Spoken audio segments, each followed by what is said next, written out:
மன்மோகன் சிங் உடலுக்கு பிரதமர் நரேந்திர மோடி அஞ்சலி. உள்துறை அமைச்சர் அமித் ஷா உள்ளிட்டோரும் அஞ்சலி செலுத்தினர்.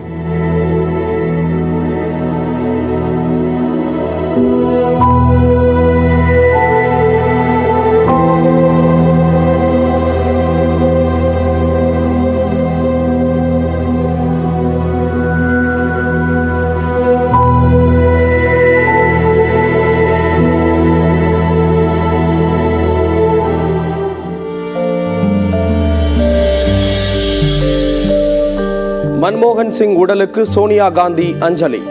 ராகுல் காந்தியும் நேரில் அஞ்சலி செலுத்தினார்.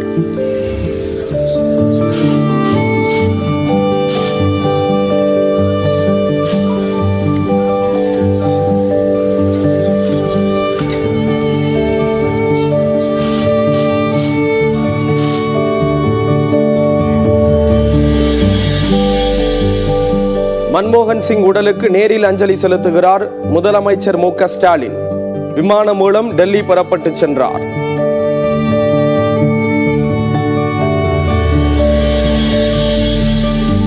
மன்மோகன் சிங் மறைவை அடுத்து 7 நாட்கள் துக்கம் அனுசரிக்கும் மத்திய அரசு. உடலுக்கு தேசிய கொடி போர்த்தி மரியாதை.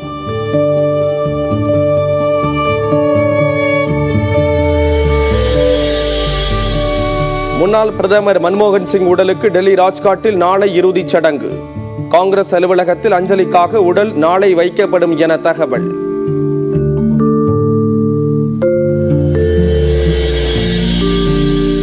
மன்மோகன் சிங் மறைவுக்கு ரஜினிகாந்த் இரங்கல்.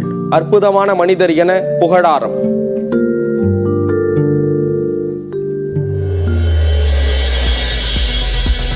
அண்ணா பல்கலைக்கழக மாணவி பாலியல் வன்கொடுமை தொடர்பாக தாமே முன்வந்து விசாரிக்கும் உயர்நீதிமன்றம். தமிழக அரசு மற்றும் காவல்துறையினர் பகல் 2:15 மணிக்குள் விளக்கம் அளிக்க உத்தரவு.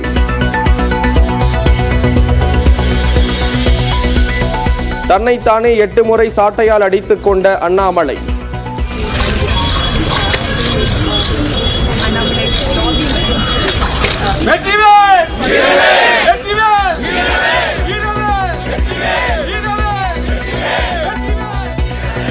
அண்ணா பல்கலைக்கழக மாணவி பாலியல் வன்கொடுமை விவகாரத்தில் அரசு செவிசாய்க்கவில்லை என கூறி நூதன போராட்டம்.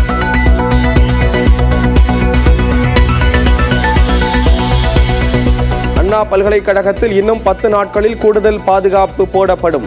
மாணவர்களின் புகார்களை கேட்டறிய குழு அமைக்கப்பட்டுள்ளதாக ஆய்வு செய்த அமைச்சர் கோவி செழியன் பேட்டி.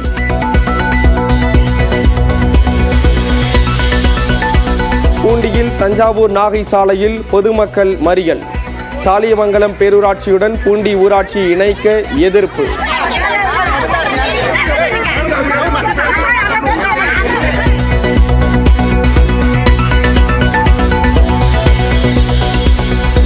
தாம்பரம் செங்கல்பட்டு இடையே கடும் போக்குவரத்து நெரிசல்.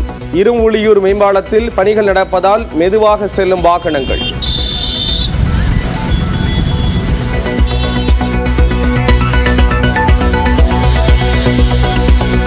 உதகை மற்றும் சிதம்பரத்தில் மிதமான மழை. ராணிப்பேட்டை புதுச்சேரியையும் குளிர்வித்த மழை.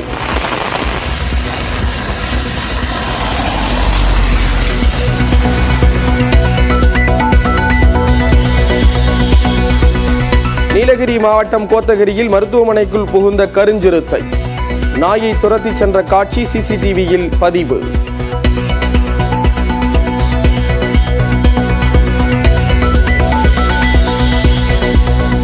கிருஷ்ணகிரி மாவட்டம் ஊத்தங்கரை அருகே பேருந்து கவிழ்ந்து விபத்து. காயமடைந்த 40 பேர் மருத்துவமனையில் அனுமதி.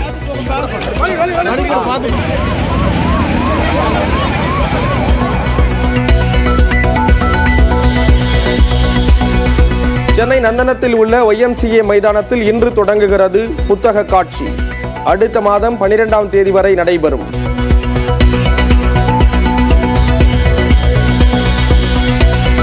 முழு கொள்ளளவான 35 அடியை எட்டிய பூண்டி சத்தியமூர்த்தி நீர்த்தேக்கம். பாதுகாப்பு கருதி வினாடிக்கு 1000 கனஅடி நீர் திறப்பு.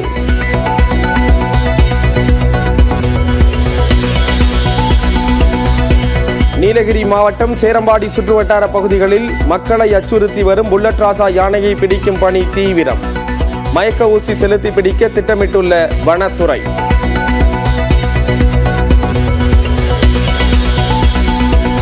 ஆஸ்திரேலியாவிற்கு எதிரான 4வது டெஸ்ட் கிரிக்கெட் போட்டியில் இந்திய அணி நிதான ஆட்டம். பொறுப்பாக விளையாடிய ஜெய்ஸ்வால் அரை சதம் விளாசினார்.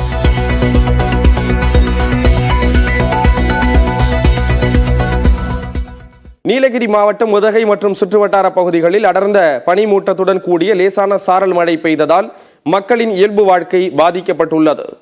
உதகையில் கடந்த 2 நாட்களாக உறைபனி காணப்பட்ட நிலையில் நேற்று இரவில் இருந்து மேகமூட்டத்துடன் கூடிய சாரல் மழை பெய்து வருகிறது. உதகை நகர்பகுதி மட்டுமல்லாது பிங்கர் போஸ்ட், காந்தல், தலைக்குந்தா போன்ற பகுதிகளிலும் மழை பெய்தது. இதனால் கடுமையான குளிர் நிலவும் நிலையில் அன்றாட பணிக்கு செல்லும் தொழிலாளர்கள் பாதிக்கப்பட்டுள்ளனர். மக்கள் வீடுகளுக்குள்ளேயே முடங்கியதால் சாலைகள் வெறிச்சோடி காணப்பட்டன. மேலும் சாலைகளில் சுற்றித் திரியும் தெருநாய்கள் கூட குளிரில் நடுங்கியபடி செல்லும் நிலை இருந்தது.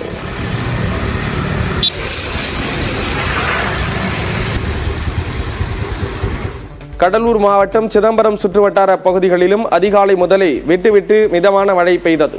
அண்ணாமலை நகர், பரங்கிப்பேட்டை, புதுச்சத்திரம், கிள்ளை உள்ளிட்ட பகுதிகளிலும் அதிகாலை முதலே மழை பெய்து வருவதால் குளிர்ந்த சூழல் நிலவுகிறது.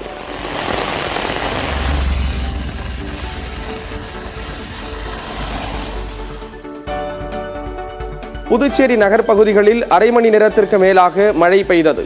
விமான நிலையம், கிழக்கு கடற்கரை சாலை, மூலக்குளம், முத்தியால்பேட்டை, ஆரோவில் உள்ளிட்ட பகுதிகளில் மழை பெய்தது.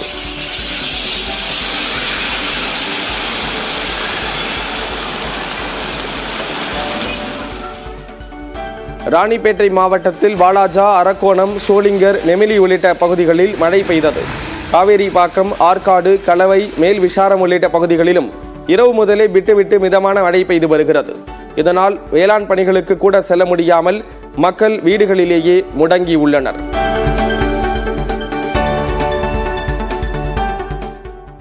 சிறிய கிராமத்தில் பிறந்து வளர்ந்த மன்மோகன் சிங் பின்னாளில் நவீன இந்தியாவின் பொருளாதார சீர்திருத்தவாதியாக உருவெடுத்தார்.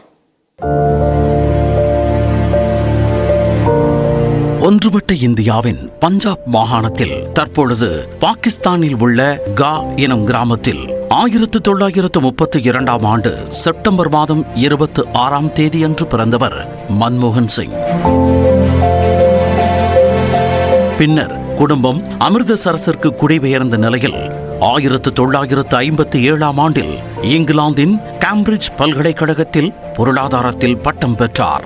பின்னர் 1962ஆம் ஆண்டில் ஆக்ஸ்போர்ட் பல்கலைக்கழகத்தில் பொருளாதாரத்தில் டிஃபில் பட்டம் பெற்றார்.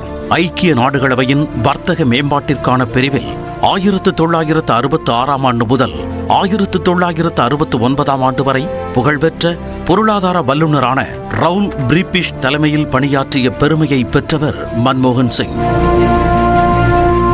பின்னர் ஐக்கிய நாடுகளவையின் பணியில் இருந்து விலகி டெல்லி பொருளாதார பள்ளியில் பேராசிரியராக சேர்ந்தார்.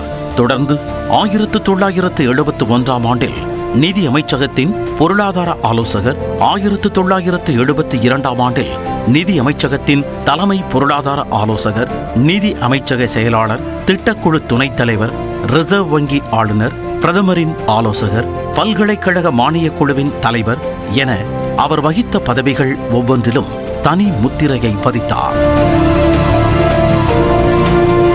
அவர் பணி ரீதியாக பல உயர்வுகளை சந்தித்த போது இந்திரா காந்தி, ராஜீவ் காந்தி போன்றோர்களே பிரதமர்களாக இருந்தார்கள். திட்ட கமிஷன் துணைத் தலைவராக இருந்த அவரை பிரதமருக்கான பொருளாதார ஆலோசகராக ராஜீவ் காந்தி நியமித்துக் கொண்டார். ராஜீவின் நன்மதிப்பை பெற்றவர் என்பதால் அவரது படுகொலைக்கு பிறகு அமைந்த காங்கிரஸ் அரசின் நிதி அமைச்சரானார் மன்மோகன் சிங். சவால்கள் நிறைந்த சூழலில் இந்திய பொருளாதார தாராளமயமாக்கல் கொள்கையின் தொடக்கமாக மாற்றினார் மன்மோகன் சிங். அப்போது மன்மோகன் சிங் எடுத்த சில முக்கியமான முடிவுகள் இந்திய பொருளாதாரத்தின் போக்கையே மாற்றியமைத்தன. பின்னாளில் வங்கிகளில் தனியாருக்கான கதவுகளை திறந்துவிட்டார். பொதுத்துறையின் பங்குகளில் குறிப்பிட்ட விழுக்காட்டை தனியாருக்கு விற்பது என்ற முடிவு இதில் மிக முக்கியமானது. நேருவின் சோசியலிச பாதையில் இருந்து காங்கிரஸ் விலகுவதாக எதிர்க்கட்சிகள் தீவிரமான விமர்சனத்தை முன்வைத்த போதிலும் மன்மோகன் சிங் தான் எடுத்த முடிவில் உறுதியாக நின்றார். அடிப்படை கட்டமைப்புகளுக்கான முதலீடுகளை அதிகரித்தல், வணிக முறைகளில் சீர்திருத்தங்களை ஏற்படுத்துதல், வெளிநாட்டு நேரடி முதலீட்டிற்கான ஒழுங்குமுறை கட்டுப்பாடுகளில் மாற்றங்களை ஏற்படுத்துதல், தொழில்துறை சார்ந்த கட்டுப்பாடுகளை தளர்த்துதல் என மன்மோகன் சிங்கின் அதிரடிகள் தொடர்ந்தன. இவற்றின் விளைவாக 1991ஆம் ஆண்டில் 127 கோடி ரூபாயாக இருந்த அந்நிய முதலீடு 1996ஆம் ஆண்டில் சுமார் 340 கோடி ரூபாயாக அதிகரித்தது. 1991ஆம் ஆண்டில் 16 விழுக்காடாக இருந்த பணவீக்கம் 1996ஆம் ஆண்டில் 9 விழுக்காடாக குறைந்தது.